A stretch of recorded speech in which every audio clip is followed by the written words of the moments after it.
Tout ça, ils l'ont échappé. Consultant. C'est quand même pas une petite affaire. Auteur. C'est moins politiquement populaire. Francis Gosselin, pour savoir et comprendre l'économie. Oui, puis on va avoir besoin de Francis aujourd'hui pour comprendre l'économie, puisque le taux de chômage est en hausse partout au Québec et au Canada, mais comme on disait qu'il y avait pénurie de main-d'œuvre, est-ce que ça peut s'avérer une bonne nouvelle? Parce qu'il me semble d'habitude, on dit que c'est une mauvaise nouvelle, la hausse du taux de chômage, mais dans ce cas-ci, est-ce que ça peut être positif?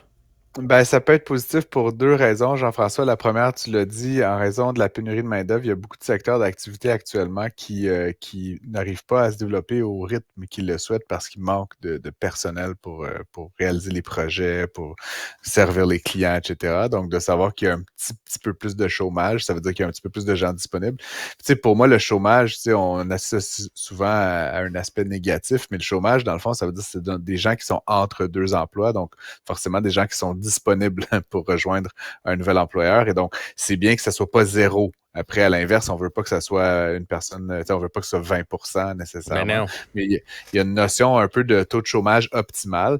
Puis évidemment, il y a des régions là, comme la région de Québec, là, dont j'ai beaucoup parlé ces derniers mois, là, où c'était comme tout le monde était en emploi. Là. Aussitôt que tu sortais de la maison, tu avais une job.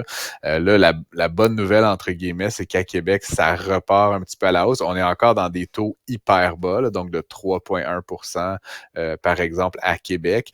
Puis à Montréal, là, un petit peu plus que ça encore, là, dans les 4%, mais ça reste encore une fois au Québec une problématique. L'autre aspect de ça, Jean-François, c'est aussi que la Banque du Canada, il garde l'œil sur la question de l'emploi, évidemment, parce que quand on est en plein emploi, là, puis, tu sais, des taux de 2, 3, 4%, là, on peut appeler ça du plein emploi, mais ça veut dire que évidemment l'économie roule très bien, roule à plein régime, ça veut dire que les salaires vont augmenter plus rapidement parce qu'il y a pénurie. Et donc, ça, c'est des facteurs qui engendrent de l'inflation. Donc là, on va voir la semaine prochaine une nouvelle décision de la Banque du Canada. Puis de voir que le taux de chômage augmente un petit peu, c'est quand même une bonne nouvelle, paradoxalement, à savoir que peut-être que le taux directeur va être maintenu à son niveau actuel ou augmenter moins rapidement dans les prochains mois.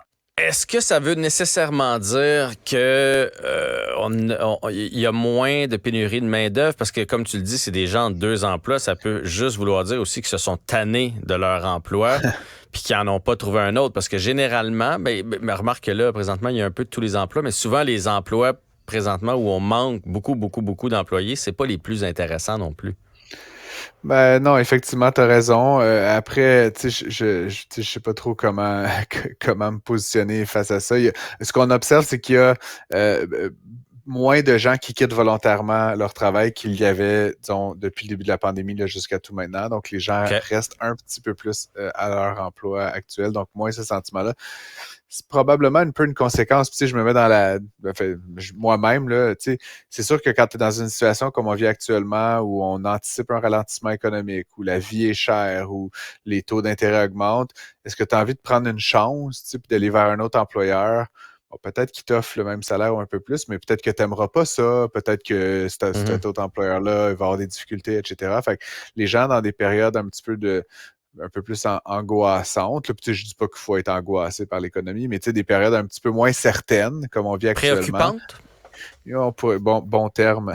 Ils ont tendance, en tout cas, à rester à leur emploi et donc à avoir moins envie de changer que quand c'était la folie là, de la pré-pandémie, là, qu'on avait l'impression que tout était possible puis qu'on se faisait offrir des jobs toutes les 2 minutes sur LinkedIn et ailleurs. Donc là, il y a un petit peu de ça. Ce que tu disais sur les jobs disons, moins qualifiés, c'est comme je dis, ça dépend tellement d'un secteur à l'autre.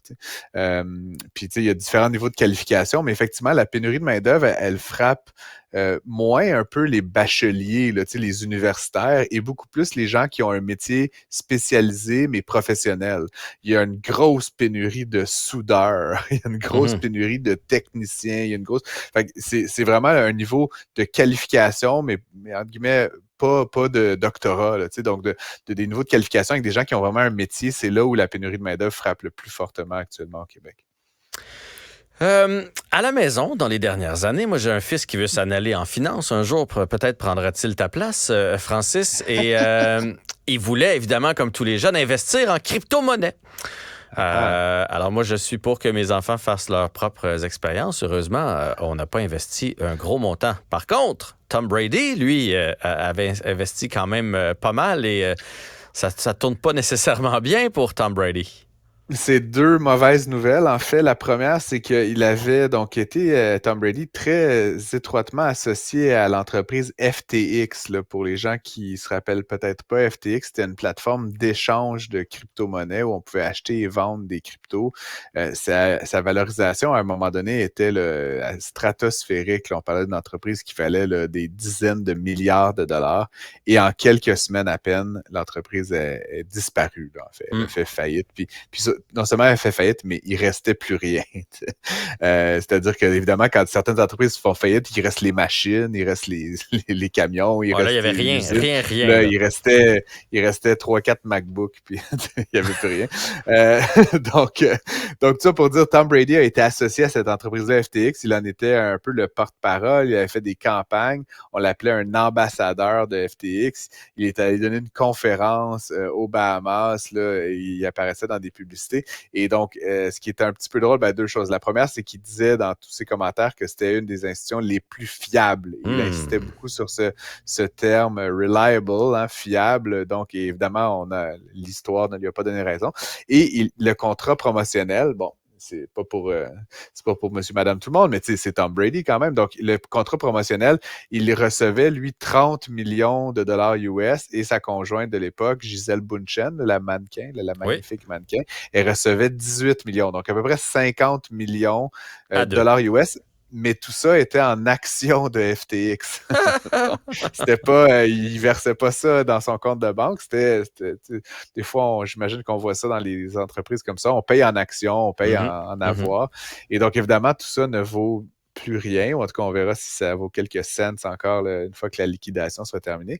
Et l'autre élément, évidemment, c'est que comme M. Brady... Au moins, dans le fond, c'est pas de l'argent qu'il avait investi, parce que moi, sur le coup, quand j'ai vu la nouvelle, je pensais que c'était de l'argent qu'il avait mis. Donc, c'est comme si son contrat de porte-parole ne lui a rien rapporté. Finalement. Exact. Mais après, tu sais, dans ta tête, tu as ce 50 millions-là je sais pas, dans ta petite poche arrière. Peut-être que tu as acheté une maison en disant à ton banquier qu'il y avait un 50 millions qui traînait là. Ouais, c'est sûr. Non, mais tu vois, ce que je veux dire, c'est juste, c'est toujours plate de perdre 50 millions. En fait, c'est très plate de perdre. Et surtout en tout cas. Je pense pas que ça va m'arriver un jour.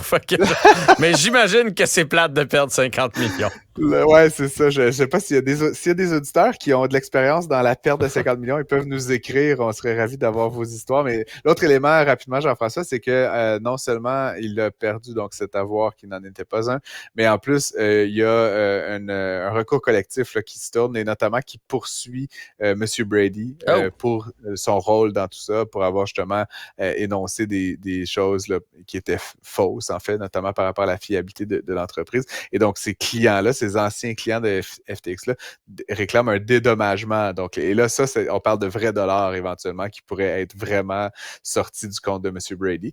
Il y a évidemment d'autres personnalités là, comme Paris Hilton, Snoop Dogg, Matt Damon qui avaient à un moment ou un autre encouragé différentes initiatives en crypto. Puis c'est certain que si M. Brady devait être condamné au civil, ça pourrait ouvrir la porte à des poursuites vers d'autres de ces influenceurs, on pourrait dire.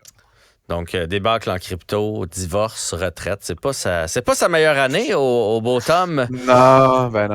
On va terminer ça avec le déficit commercial du Canada qui se creuse à 3,4 milliards.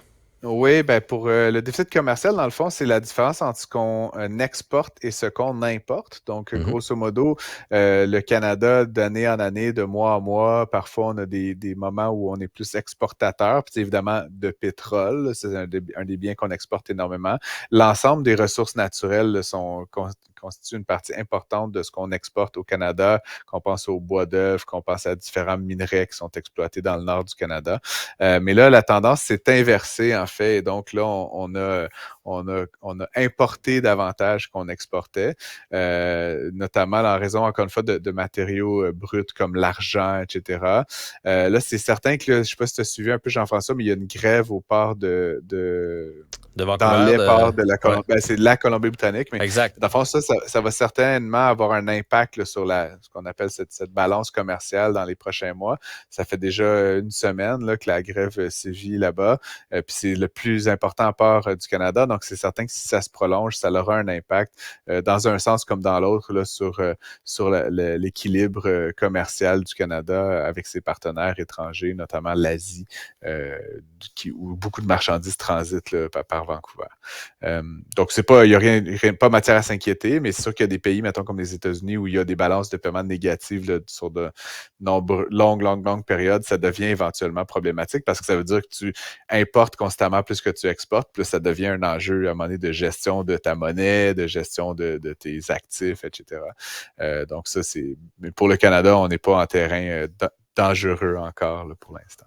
On va suivre ça de près. De toute façon, sinon, tu vas être là pour nous en reparler s'il y a quoi que ce soit. Certainement. Salut, Francis. Bon week-end. Toi aussi.